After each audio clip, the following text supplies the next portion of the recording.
Hello students, ये विविध प्रश्नमाला के 8वां क्वेश्चन की तरफ अपन बढ़ रहे हैं। पिछली 2 क्लासों में हमने 7 क्वेश्चन हल किए। थोड़े बड़े बड़े सवाल हैं, इसलिए 2-2, 3-3, 4-4 सवाल हो पा रहे हैं, ताकि वीडियो ज़्यादा लंबी ना हो, तो आपको बोरियत महसूस ना हो। मैं छोटी छोटी वीडियो में आपको सारा चैप्टर कराने की कोशिश कर रहा हूँ, ठीक है। तो 8वां सवाल देखें, यदि ABCD गुणोत्तर श्रेणी में है तो सिद्ध कीजिए कि A की पावर n प्लस B की पावर n, B की पावर n प्लस C की पावर n, C की पावर n प्लस D की पावर n भी गुणोत्तर श्रेणी में होंगे। इसका क्या मतलब है, आप समझ रहे हैं? ये पूरा, इसका मतलब ये एक पूरी टर्म है और ये 3 टर्म दे रखी हैं। इन तीनों टर्म के बारे में पूछा जा रहा है कि ये टर्म भी गुणोत्तर श्रेणी में होंगी। तो कैसे सिद्ध करेंगे? कुछ दे रखा है हमें, वहां से अपन पिक करते हैं।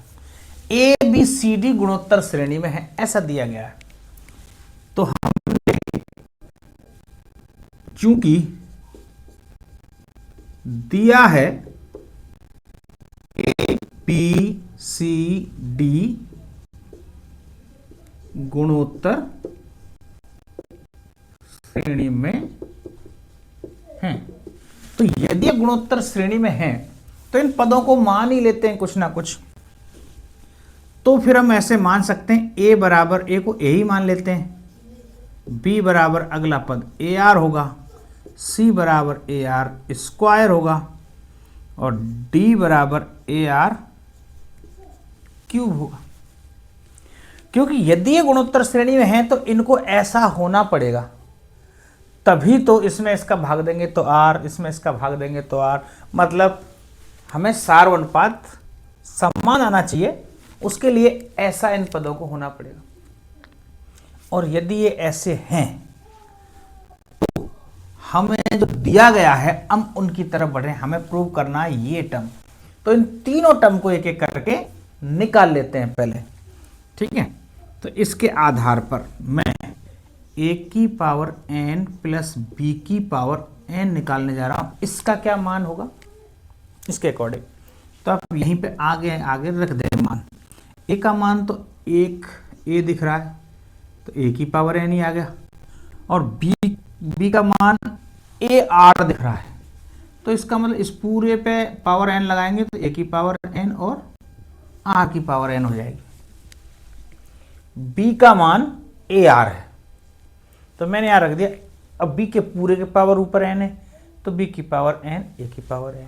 इसमें हम देखें तो A की पावर n कॉमन आ रहा है, ले लिया साहब। तो यहां क्या बचेगा? 1 प्लस R की पावर है। ये एक टर्म बन के सामने आई है, ये वाली। ऐसे तीनों टर्म्स को निकाल लेते हैं। दूसरी टर्म्स को भी देख लो, B की पावर n प्लस C की पावर n, ये क्या बनती है? तो हम देखेंगे B का मान AR, 1 की पावर n और R की पावर n बनेगी, प्लस C का मान AR स्क्वायर, इसका मतलब A की पावर n और R की पावर स्क्वायर लग रहा है 2n, क्योंकि स्क्वायर के ऊपर पावर n लगेगी तो A की पावर 2n। तो इसमें कुछ कॉमन आ रहा है, A की पावर n और R की पावर n। 2n का मतलब यह है कि R की पावर n इंटू R की पावर n है, तो n और n जुड़ के 2n हुए। तो इसका मतलब इसमें जो कॉमन आ रहा है A की पावर n और R की पावर n आ रहा है। तो यहाँ पे 1 प्लस A की पावर n तो कॉमन आ चुका है, यहाँ R की पावर n बच जाएगा 1। बात समझ आए? ठीक है। तीसरी हम देखते हैं, इसमें C की पावर n प्लस D की पावर n, इसकी क्या वैल्यू होगी?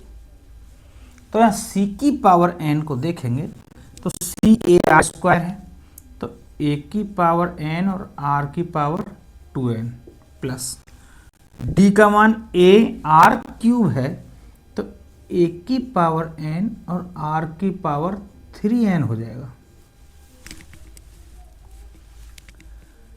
अब इसमें कॉमन लें तो ए की पावर n r की पावर 2n कॉमन आएगा, क्योंकि यहाँ 3n है, इसका मतलब n n n 3 बार जुड़ रहा होगा और यहाँ 2 बार जुड़ रहा है तो 2 बार कॉमन आ ही जाएगा। तो ये 1 प्लस r की पावर n यहाँ बचेगा। तो मैंने इन तीनों टर्म्स को इस रूप में लिख लिया। बात समझ में? अब पूछा गया ऐसा है, सिद्ध कीजिए इनको कि गुणोत्तर श्रेणी में है। ये गुणोत्तर श्रेणी में होने के लिए एक शर्त है, कोई भी पद गुणोत्तर श्रेणी में तभी होंगे जब वो समान रेशो में हो। इसका मतलब बी एन बी की पावर एन प्लस सी की पावर एन बटे ए की पावर एन प्लस बी की पावर एन करें, वही चीज आए जो ये बटे ये करें। बात समझ में आ रही है? तो इनको गुणोत्तर श्रेणी में होने के लिए क्या करना चाहिए भाई? हमें चाहिए b की पावर n प्लस सी की पावर n बटे a की पावर n प्लस b की पावर n निकालना है भाई। ये बराबर क्या होना चाहिए?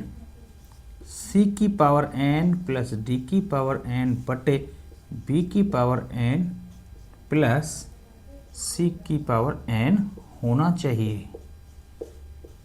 यदि ये गुणोत्तर श्रेणी में है तो ये बराबर ये होना चाहिए।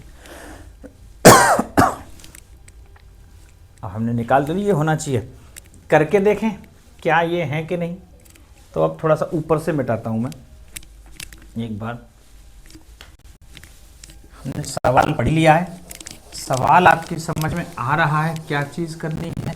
तो देखें जरा, b की पावर n प्लस सी की पावर n बटे की, तो b की पावर n सी की पावर n तो ये रहा ये। तो इसका मतलब a की पावर n r की पावर n 1 प्लस r की पावर n बटे a की पावर n, ये क्या था? a की पावर n 1 प्लस r की पावर n। ये हमने LHS वाली साइड ले ली। तो LHS में सिद्ध करना, ये बराबर करना है हमें। दरअसल इनको गुणोत्तर श्रेणी में रखने के लिए हमें इस शर्त को बराबर करना है। आप समझ रहे हैं बात को? तो मैंने लेफ्ट हैंड साइड ली, लेफ्ट हैंड साइड लेने पे मुझे दिख रहा है ये से ये कटा, ये से ये कटा, आया r की पावर n। ऐसा ही राइट साइड को देख लेते हैं। यदि राइट साइड यही आ रहा है तो हमारे गुणोत्तर श्रेणी में हो जाएंगे। तो RHS राइट हैंड साइड हल करते हैं।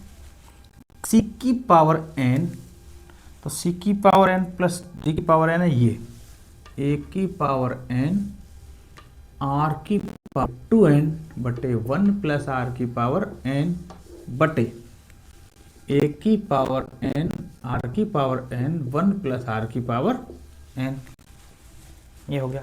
तो इसमें देख रहे हैं a की पावर n से a की पावर n कट जाएगा, इससे ये कट जाएगा।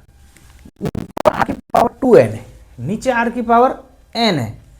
जब बेस समान होता है तो घातें आपस में घट जाती हैं। 2n में से n जाएगा तो r की पावर n ही बचेगा।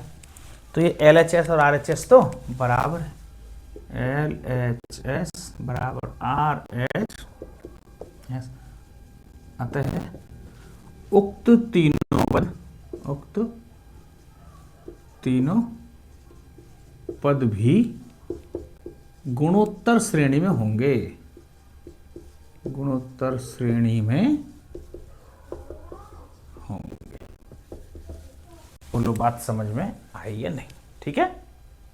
ABCD गुणोत्तर श्रेणी में दे रखे हैं, हमने इनको ऐसा मान लिया। फिर जो गुणोत्तर श्रेणी में सिद्ध करने उनकी पूरी ये मान रख के वैल्यू निकाल ली। फिर इनको गुणोत्तर श्रेणी में होने के लिए ये शर्त का होना जरूरी है, दूसरे पद में पहले का भाग दें और तीसरे में दूसरे का भाग दें, मतलब वो बराबर आ जाए रेशो। तो इसका मतलब गुणोत्तर श्रेणी में ये रेशो बराबर आ चुका है, इसलिए गुणोत्तर श्रेणी में है। चलो नेक्स्ट क्वेश्चन देखते हैं, 9वां सवाल।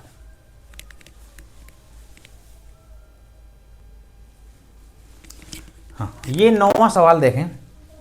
काफी इंटरेस्टिंग सवाल है, इसलिए इस पे मैं एक स्टार लगा रहा हूं आपके। बहुत बढ़िया सवाल कि यदि x square minus 3x plus P बराबर 0 के मूल a तथा b हैं, x square minus 12x plus Q बराबर 0 के मूल c तथा d हैं, तो सिद्ध कीजिए q plus P ratio q minus P 17:15। मतलब इन दोनों का जो अनुपात है वो 17:15 होगा।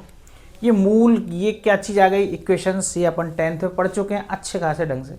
चौथा जो चैप्टर था 10th का एनसीईआरटी बुक, मैं एनसीईआरटी बुक की बात कर रहा हूँ और आपको ये सारा कुछ एनसीईआरटी का ही पढ़ा रहा हूँ अभी, क्योंकि जो अभी सिलेबस में एनसीईआरटी पर चल रही है, मैं एनसीईआरटी की ही बुक्स आपको कंप्लीट करा रहा हूँ। तो ये आपने पढ़ा है मूल रूट्स कैसे निकालते हैं, क्या होता है मूलों का योग, मूलों का गुणनफल, इक्वेशंस कैसे बनाते हैं मूलों से। तो उससे अपन देखो ये कैसे निकाल पाएंगे। थोड़ी सी कैलकुलेशन वाइज ये बहुत ही अच्छा सवाल है, कैलकुलेशन कैसे करनी है, क्योंकि हमें Q और P, Q प्लस P दे रखा है, Q माइनस P दे रखा है। इसका मतलब हमें Q और P के मान चाहिए कैसे भी कैसे। देखो कैसे निकलेगा, ये डायरेक्ट ये निकलता दिखे तो और ज़्यादा बढ़िया है। हो सकता है ज़्यादातर बच्चे ऐसे कोशिश करेंगे इसमें Q और P के मान निकालने की, जरा वो ही कर रहा हूँ यहाँ। देखें हमें Q और P के बिना मान निकाले भी डायरेक्ट ये चीज़ भी आ सकती है। कोशिश करते हैं, देखो कैसे स्टार्ट करेंगे, कहाँ से स्टार्ट करेंगे। दो इक्वेशंस दे रखी हैं। यदि आपको ऐसा पहले का 10th का कुछ रिवाइज कराएं जो हमने पढ़ा है वो, तो मैं ऐसे लिख देता हूँ, हमने पढ़ा है कि, ठीक है, एक द्विघात समीकरण जो होता है वो कैसा होता है। द्विघात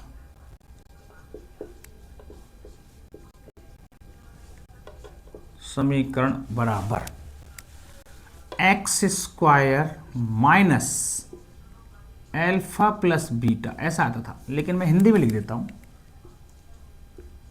मूलों का योग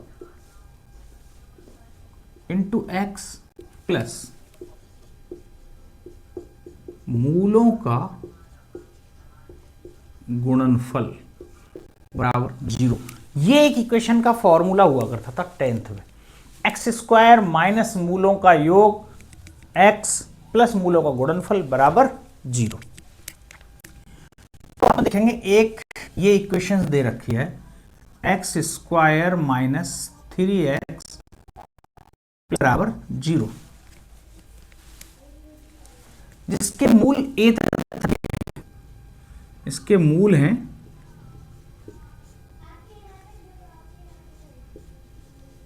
a तथा b। तो इससे क्या निष्कर्ष निकलेगा बताओ। मूलों का योग निकाल सकते हैं क्या हम? तो यहां देखें, एक्स स्क्वायर की जगह तो एक्स स्क्वायर है, माइनस की जगह माइनस है, मूलों के योग की जगह 3 है, एक्स की जगह x है, प्लस मूलों का गुणनफल की जगह p है। तो इसका मतलब ये पता चला a प्लस b, मूलों का योग तो हो गया 3, एंड a इंटू b बराबर हो गया p। ये समीकरण नंबर फर्स्ट एंड ये समीकरण नंबर 2। देखो इससे क्या निकल के सामने आएगा, हमें क्या निकालना चाह रहे हैं हम, क्या चीज निकल के आएगी वो अपन को देखनी है। एक बार देखते हैं किस हिसाब से कैसे कुछ सिस्टम बनेगा। जरा इसको भी देखें एक बार, दूसरे वाले को, x square minus 12x plus Q बराबर 0, और इसके मूल क्या हैं, c तथा d। अब यहां पे c प्लस डी निकालना आसान है, बता सकते हो आप तो आसानी से। मूलों के योग वाली जगह क्या आया 12, माइनस की जगह माइनस है, ये ध्यान रखना। यदि यह चिन्ह प्लस का होता तो फिर माइनस का 12 आंसर आता। यहां माइनस माइनस कंपेयर कर रहे हैं, केवल मूलों का योग की जगह 12 है तो यहां 12 लिख दिया मैंने। और ये समीकरण नंबर 3 बना देते हैं। फिर ये आया सी डी क्यू, ये समीकरण नंबर 4। इनकी जरूरत पड़ेगी, मैं इसलिए ये सारे समीकरण ऐसा बना रहा हूं। हमें दरअसल चाहिए क्या, आप देखेंगे तो हमें चाहिए क्या, Q प्लस पी। तो Q प्लस पी, Q तो ये रहा, P ये रहा। अब ए बी सी डी है के रूप में, ये तो ए बी सी डी का तब मान आ पाएगा हम ए बी के कुछ मान निकाल पाएंगे तो ये चीज संभव हो पाएगी। तो ए बी के मान कैसे निकलेंगे, क्या चीज है, ये मैं अभी आपको, और अब इसमें जो कैलकुलेशन है अभी करके बताते हैं इसका।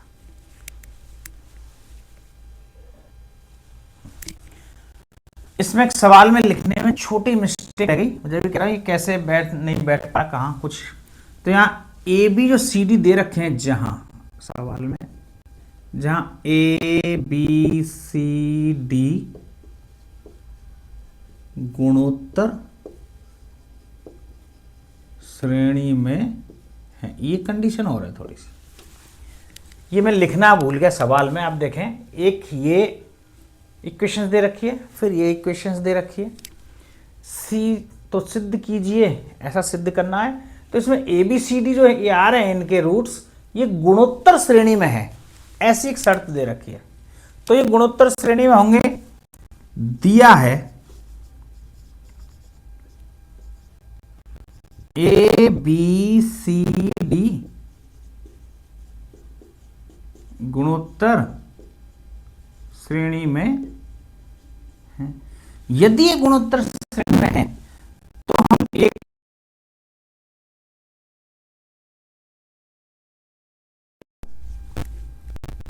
सी को ए आर स्क्वायर और डी को ए आर क्यूब लिख सकते हैं, यदि ये गुणोत्तर श्रेणी, क्योंकि ऐसे मानेंगे तब ये गुणोत्तर श्रेणी संभव हो पाएगी।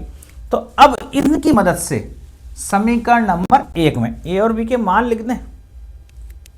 देखो ए प्लस ए आर मान लिख देते हैं।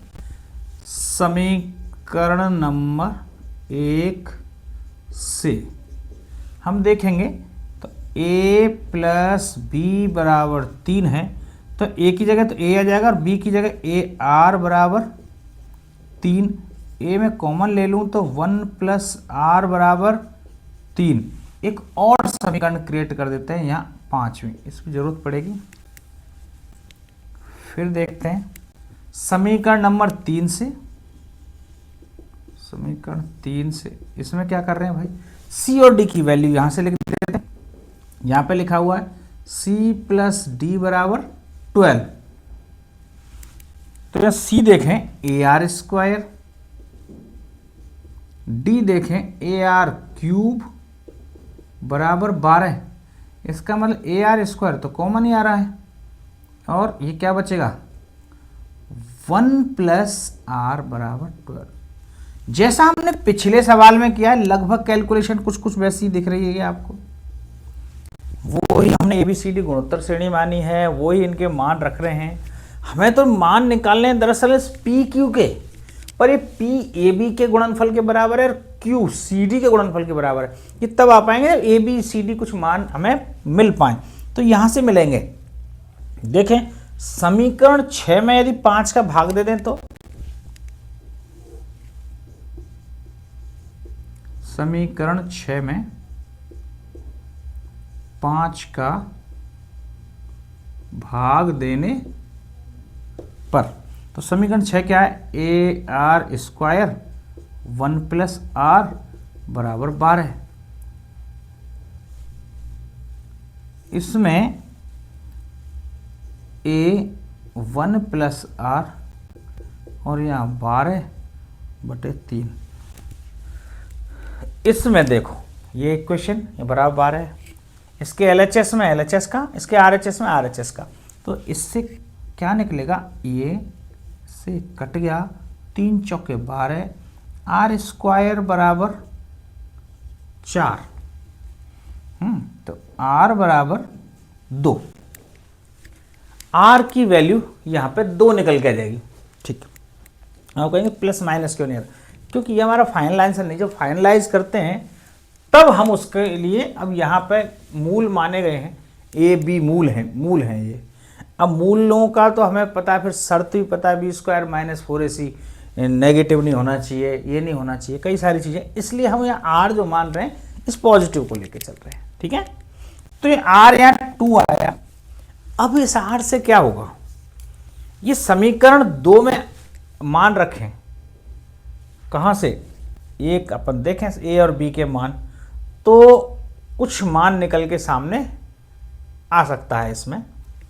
जरा समीकरण 2 में आर की वैल्यू रखेंगे अपन ए इंटू ए आर। अब मुझे मिटाना पड़ेगा, अपने पास जगह की शॉर्टेज। आप इतना सारा कुछ समझ लिया है, मैं यहां से क्वेश्चन ये मिटा रहा हूं। ठीक है, ये क्वेश्चन वाला पोर्शन और एक जो समीकरण जहां से लिया है, बस इस भाग को मिटा रहा हूं।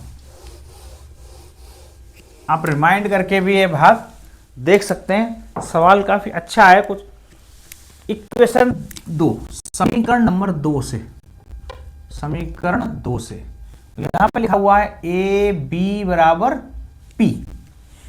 ए क्या है, ए ही है, बी क्या है, ए आर है, आर की वैल्यू हमें पता चल गई 2 है,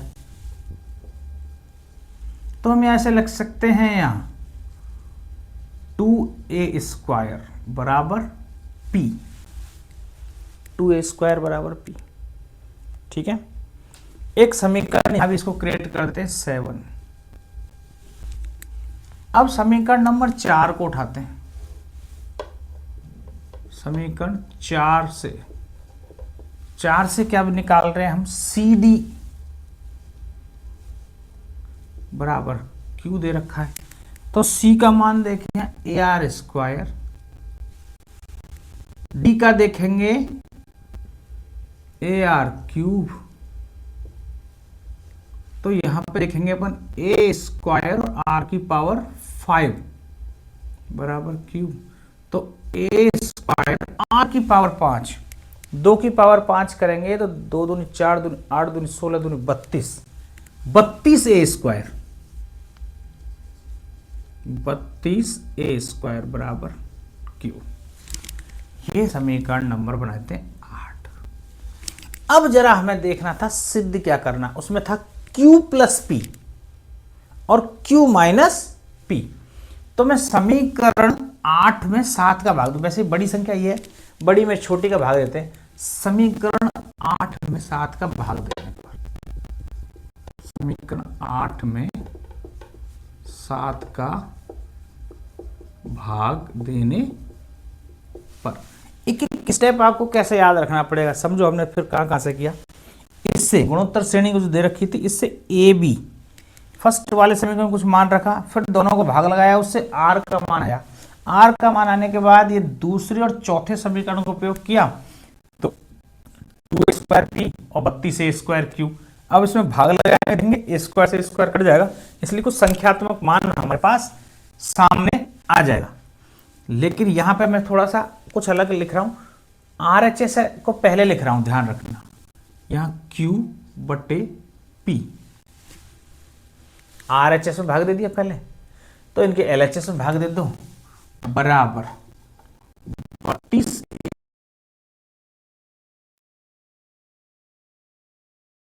अब ये कैलकुलेशन बनेगी 16 दूनी 32 1, इसका मतलब Q बटे P बराबर 16 बटे 1, ये आया। ये रेशो है, Q और P का जो रेशो क्या आया है 16/1, जबकि ये नहीं चाहिए था, उसमें Q प्लस P और Q माइनस P चाहिए था। तो एक बार जोड़ें एक बार घटाएं। यहां पर मैंने आपको पहले भी यूज करके दिखाया, योगांतरानुपात यूज करेंगे। वो क्या होता है, योगांतरानुपात से, योगांतरानुपात से, ये योगांतरानुपात क्या होता है कि अंश है ये हर, पहले मैं यूज कर चुका हूं, फिर भी आपको बता रहा हूं। तो अंश में एक बार हर को जोड़ देते हैं, एक बार घटा देते हैं, बस यही साइड LHS और RHS दोनों साइड में करनी है, उनका अनुपात ही हमेशा बराबर ही होता है। जैसे Q में P को एक बार तो जोड़ दिया, फिर Q में P को घटा दिया, तो ऐसे 16 में एक को जोड़ दिया, क्योंकि यहाँ पे हर एक है, 16 में से एक को घटा दिया, तो आप पाएंगे Q प्लस P बटे Q माइनस P बराबर 16 और 1 17, 16 में से एक गया तो 15। ये ही हमें प्रूव करना था। वहां रेशो के रूप में दे रखा है, हम जानते हैं रेशो को बटे में लिखते हैं 17/15। देखो थोड़ी सी कैलकुलेशन, बहुत ज़्यादा भी कठिन नहीं है, लेकिन थोड़ी सी स्टेप ऐसे हैं कि अपन को याद रखने के कब कहाँ यूज़ लेना है। आर का वैल्यू आ गया, आर का वैल्यू कहाँ रखेंगे, दूसरे और चौथे में, तब ये चीज़ आएगी, फिर इनको भाग लगाएंगे, तब ऐसे बनेगा। बस आपको ऐसे स्टेप याद रखने हैं। ये सवाल नंबर हुआ 9वां, काफ़ी अच्छा सवाल है।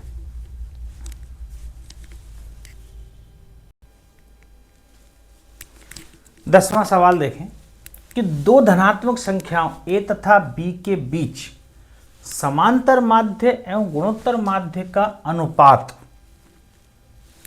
m अनुपात n है, तो दिखाइए कि a अनुपात b अर्थात दोनों संख्याओं का जो अनुपात वो m plus under root m square minus n square ratio m minus under root m square minus n, इस रूप में होगा। इस टाइप का अपन सवाल पहले भी एक कर चुके हैं, शायद 8वें में ए जी समांतर माध्य कुछ ऐसा दे रखा था, उसी टाइप का ही है। कैलकुलेशन लगभग वैसी है, बस सीधा सा क्या दे रखा, ए तथा बी के बीच समांतर माध्य और गुणोत्तर माध्य का अनुपात। तो समांतर माध्य एम आप जानते हो, ए प्लस बी बटे 2 एम होता है, और जी एम गुणोत्तर माध्य अंडर रूट ए भी होता है। यही चीज होती है, ठीक है। तो क्या चीज दे रखी थी, कैसे करना है, क्या सिस्टम है इसका, एक बार अब जैसे इनमें दिया हुआ है दोनों का रेशो ये है, तो एक बार इनका रेशो बनाते हैं।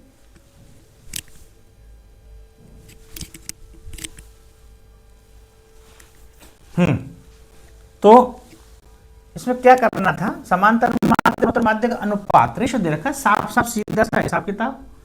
तो एम अपॉन जीएम ये दिया गया है, एम अपॉन जीएम का जो रेशो है एम अनुपात एन, एम अपॉन एन, ये हमारे पास दे रखा है, ऐसा दिया है, गिवन है, दिया है, ठीक है। बस इसी में रख दो, एम क्या है, ए प्लस बी बटे 2,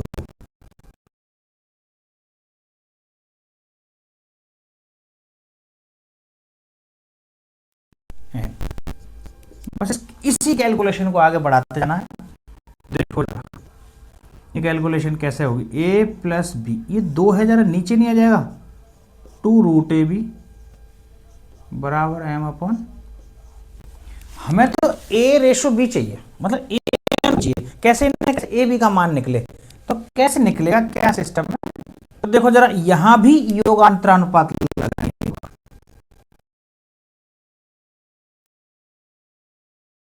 अनुपात, यदि आपको ये लगाना आता है, इससे कैलकुलेशन काफी हद तक सरल हो जाती है योगांतरानुपात द्वारा, ये योगांतरानुपात से।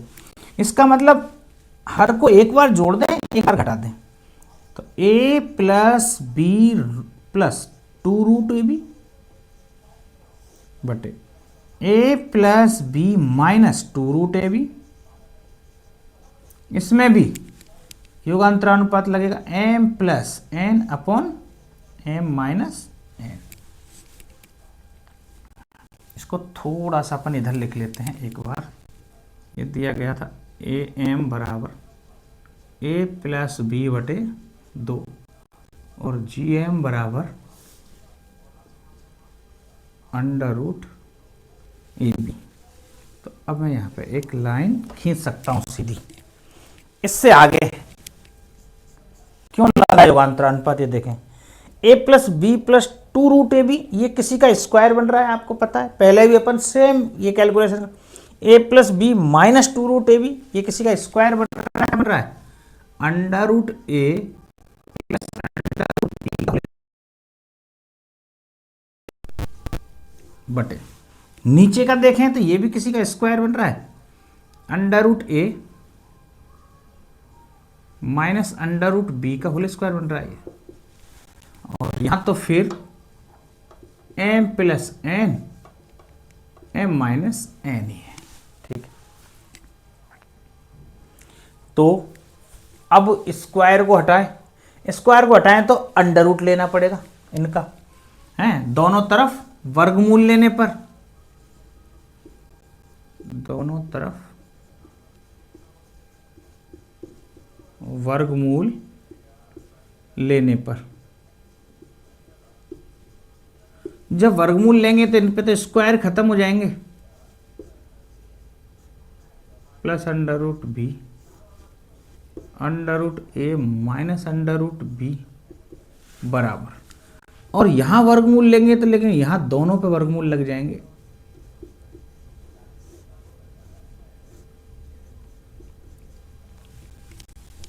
एक साथ भी लिख सकता था, जानबूझ के ऐसा लिखा अलग अलग करके, क्यों?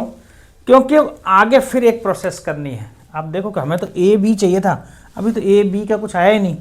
इसमें मैंने योगांतरानुपात लगाया तो रूट की संख्या आ गई, तो रूट से क्या फर्क पड़ा मेरे को। अब वापस फिर से योगांतरानुपात लगाते हैं एक बार और, योगांतरानुपात से, योगांतरानुपात से इसमें फिर से एक बार लगा देते हैं।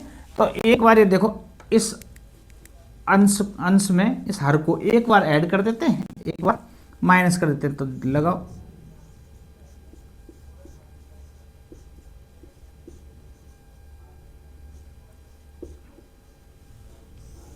एक बार घटा देंगे,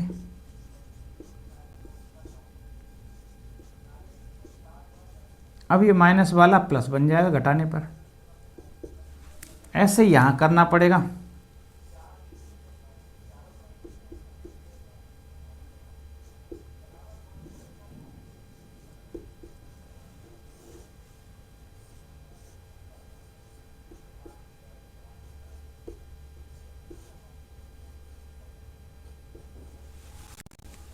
ये बनेगा।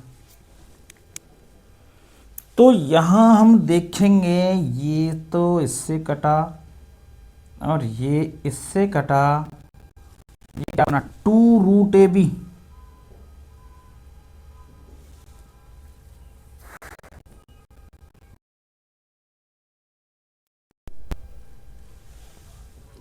To root a 2 root b, 2 से 2 कट गया। हम्म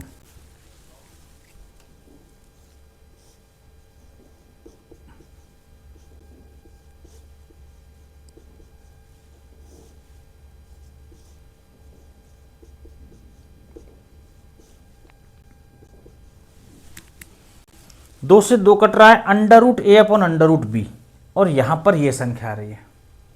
मुझे तो फिर भी ए अनुपात बी चाहिए था, अब आसानी से निकल गया, अंडर रूट ए अपॉन अंडर रूट बी। क्या अब मैं इसका वर्क कर दूं तो वर्क करने पर ये दोनों पे से अंडर रूट खत्म हो जाएगा, क्या बचेगा, ए बी। तो अब देखें आगे, ये कैलकुलेशन आगे बढ़ती चली जा रही है, इसलिए हाइफन का चिन्ह भी लगा दें।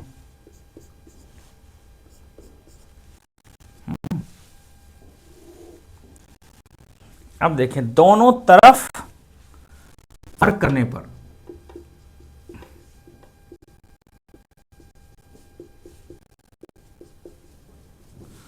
तो देखोगे यहां दोनों पे अंडर रूट लगा हुआ है, तो ये तो बन जाएगा बट्टे बी जो मुझे चाहिए था। अब जरा इसका वर्क करो एक बार, इसका तो देखेंगे, इसका वर्क करेंगे, अंडर रूट खत्म, a square plus b square, तो क्या जाएगी, m plus n a square करने पर plus m minus n b square करने पर plus 2ab 2 under root a b, इन दोनों का गुणा करेंगे अंदर, तो ये ए प्लस बी और ए माइनस बी फॉर्म में है, तो गुणा करने पर क्या आएगा, m square minus n square बटे, क्योंकि a square minus b square. अब इसका नीचे वाली संख्या का वर्ग करेंगे, तो ये m plus n a square plus b square m minus n. ये ध्यान रखना, चाहे नेगेटिव हो या पॉजिटिव, स्क्वायर करते हैं दोनों स्थिति में ही वर्ग पॉजिटिव आता है, तो दोनों तरफ यहां भी प्लस लगेगा, यहां भी माइनस, तो यहां लगना है a square plus b square minus 2ab, तो minus 2 m square minus n square. ठीक है, अब जरा देखें अगली कैलकुलेशन, a बटे b बराबर, तो यहां से n से तो ये n कट रहा है, ये n से ये n कट रहा है, m और m जुड़ के क्या आया 2m plus 2 under root m square minus n square. यहां पर 2m आया minus 2 under root m square minus n square. 2 दोनों तरफ कॉमन आ रहा है, 2 ऊपर भी कॉमन है, 2 नीचे भी कॉमन है, ये तो कट जाएगा आपस में। तो a बटे v बराबर क्या आएगा, m plus under root m square minus n square, m minus under root m square minus n. बस ये हमें जो निकालना था, 2 ऊपर भी आ रहा है, ऊपर भी नीचे भी आ रहा है, 2 से 2 कट गया, यही हमें सिद्ध करना था। देखिए ये आपका 10वां पूरा सवाल कंप्लीट।